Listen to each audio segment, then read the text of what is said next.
தமிழ் மொழிங்கிறது சாதாரண மொழி அல்ல, யாரும் கற்றுக்க முடியாது அவ்வளவு சீக்கிரமா.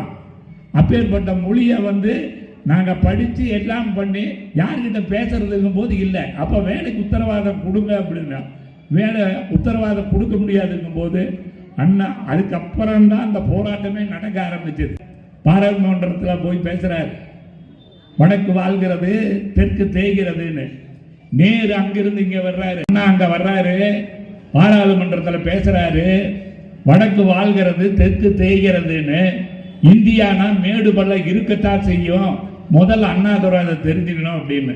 அடுத்த நாள் இவர் விடுதலை பத்திரிகையில் இருக்காது, இந்தியானா மேடு பள்ளம் இருக்கத்தான் செய்யும்னா மேட்டை இடித்து பள்ளத்தில் போடு சமமாக்கு, இதுக்கு ஏன் மைக்க போட்டு பேசிட்டு இருக்கிற அப்படின்னு சொல்லி கேட்கிற. அப்ப அண்ணா சொல்றாரு அடுத்த நாள், பெரியாருக்கு தோணுது நமக்கு தோணல அப்படின்னு.